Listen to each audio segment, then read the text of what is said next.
Hey, what's up people? So I just finished disassembling this Hogue Hk Hadron, and I would like to show you what I've learned on disassembling an OTF knife and how an OTF knife actually works, because I thought it was very interesting. Now, there are a lot of different OTF knives on the market, but all of them should work relatively the same way, with just minor differences in how the parts look, and obviously the size differences, and how many springs they have. But apart from that, I think overall this can be used as an explanation of how an OTF knife works, because most of them have the same, or actually all of them I think have the same parts being used. They just look a little bit different. Now, what an OTF knife is, and I would like to show you this whole process by actually reassembling it, not by disassembling it, because it's a lot easier to understand that way. Now, what an OTF knife basically is you have a blade that sits inside a chassis, and the chassis is milled to fit the blade exactly. So it's not freely in there. It's not. It sits in there very tightly, and the blade is also locked up back here. As you can see, you see this little bar, this gray bar right here. And this bar is pushed up by a little coil spring. So without that, that bar would just sit on the bottom. But the coil spring actually comes at an angle and pushes it up. It's the same kind of coil spring you would see on on any button lock inside the button.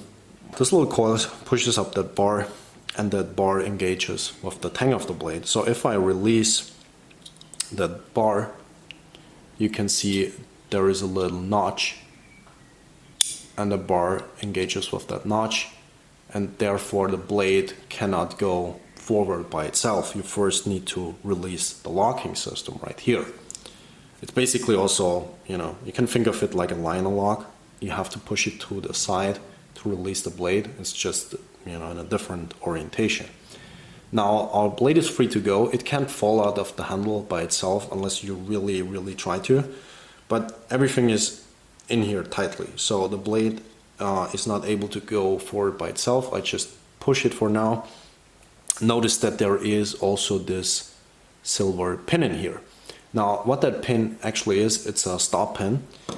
Every knife needs a stop pin, right? So if you think about any manual knife as well, I use this Benchmade bug out here for explanation purposes. If you open the blade, there is this little stop pin right here, this bar right here running across, and this bar actually prevents the blade from going further into this direction, so further upwards, and it has no purpose whatsoever when closing, but when opening it keeps the blade from going further than to this point.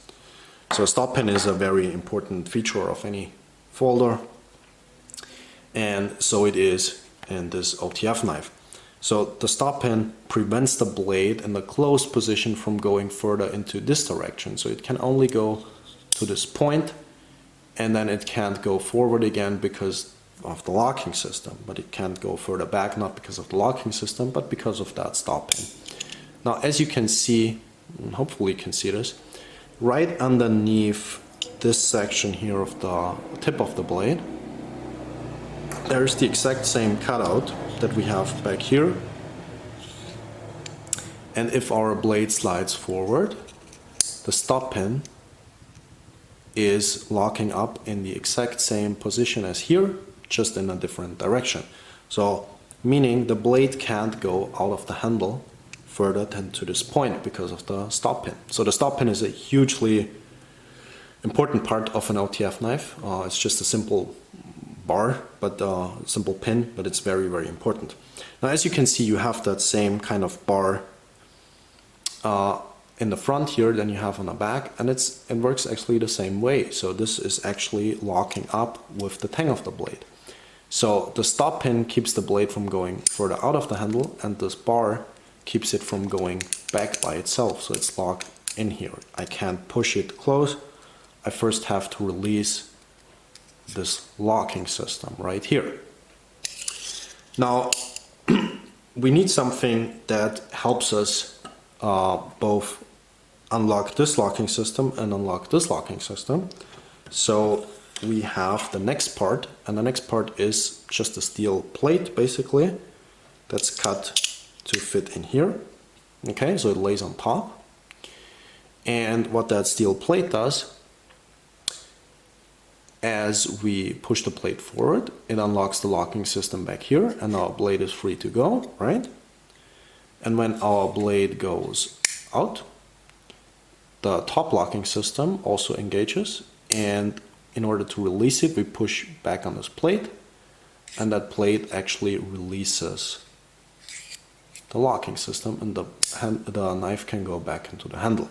Now, as you can see, the plate has a little tab that sticks out, and that's actually where our thumb button goes. Is this the correct term? I don't know. I just call it thumb button for now. So this is the button that sits outside the handle that you actually push forward on, and as you push forward on, you actually disengage the locking system. See? The further you push forward, I just have to hold it like this, otherwise it falls apart. And now the blade is free to go. And if we lock up here and forward, when I push back, that's what you do when you push back on this, you actually release the locking system. As you can see right here, it moves out of the way, and now our blade is free to go back into the handle. Now we have this plate basically, and the activator of the plate, or the however you want to call it, this button to work this plate, but the blade itself still doesn't go by itself. This plate is just here to unlock the locking systems, both in the front and in the back. So now we need a spring, because the whole mechanism won't work without spring tension. And this is our next part, and actually it's the last part before we put the handle on. This is our coil spring of the mechanism.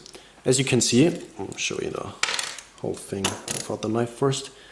It's just two coil springs running on these tabs, and if I pull them, they create tension, and now there is no tension because they're in a relaxed state, so to speak.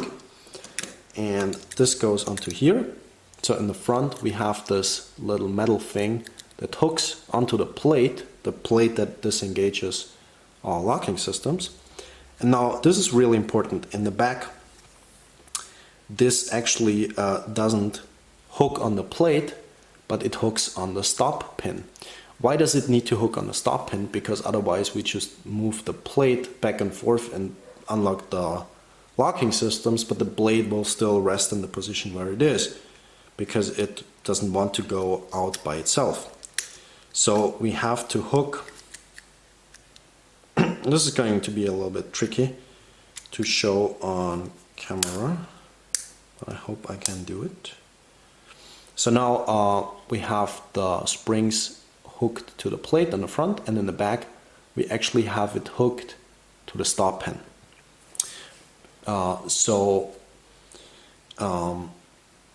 There is tension created on that stop pin.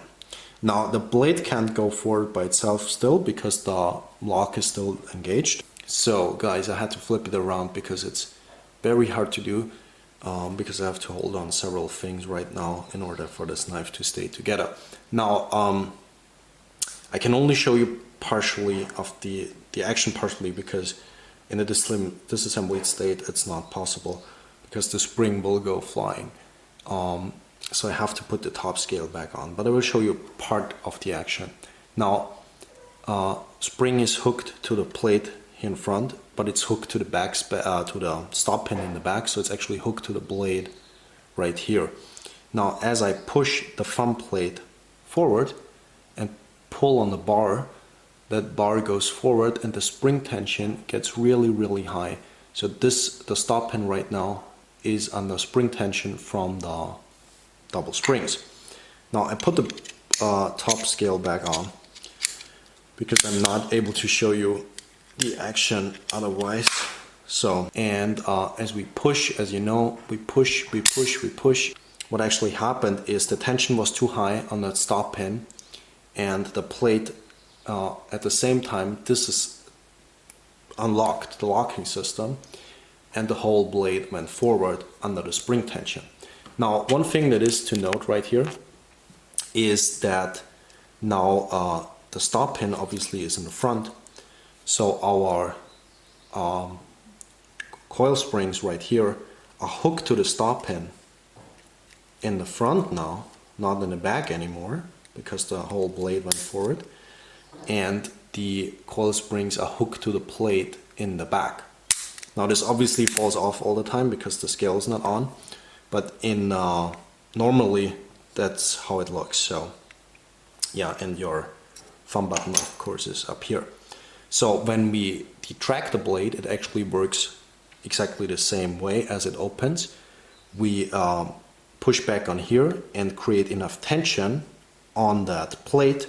That plate is going to unlock the locking system right here, and the tension of the blade shoots, the tension of the spring shoots the blade back into the handle. Now, it is very important to hold very tightly onto the scale, because if you don't do that while reassembling, you may actually, the springs may actually pop out back again, and you really do not want that to happen, as it happened to me like a bazillion times now. Now, I will show you the action one more time, reassembled. Now, as we push on that thumb plate, we create spring tension, or we have spring tension. As you can see, there is quite a lot of resistance because we are fighting against the spring tension. Now, if we hit this point, the steel plate that our thumb button or thumb plate is connected to has disengaged the locking system back here, which releases the blade. The blade is catched on or hooked on by the springs, which transport the blade through the chassis outwards. The blade stops here because the stop pin, so this is not the springs or the locking system, but the stop pin holds the blade in the chassis, so it can't go, it can't fly out of the handle, which would be devastating, right? Kind of cool also, but also kind of dangerous. And it can't go back into, because there is a locking system right here. Now, as we pull back on our thumb plate, we also pull back the steel plate. The steel plate disengages the locking system right here, and at the same time our springs are now connected to our stop pin and shoot the blade back in. Now, I talked about when the blade goes off track before, what happens. So what I actually do is I force the blade to go off track. As you can see, we are off track right now. Now, if I pull on the blade, so right now the springs are connected to the plate, the steel plate, but the blade is not connected to the springs. So we need to find the hook of the springs to connect to the stop pin again by either pulling out. So right now we have spring tension again, right? Or let's go no. Or if we go off track and we push the blade all the way in, which is a little bit difficult to do. Let's try it this way. So right now our blade should be all the way back and locked up by the locking system, and we should be attached to the springs, and we are. So if your blade goes off track, what happens basically is the stop pin is disconnected from the springs, but it's very easy to connect it again because the springs will always hook to the blade. That's it. OTF knives are a lot simpler than you would think they are. Just the spring tension is a little bit concerning, that the springs are always on a spring tension, which means the tension might be lost sooner than with other locking systems, with other springs. But remember that on any axis lock, on any Benchmade that has omega springs inside, the omega springs are also under constant tension, both in the closed and in the open position. So yeah, not a lot of difference there. And really the tension of the spring is only really high when you close it or open it. So the more you close or open your OTF, the sooner it will lose its spring tension.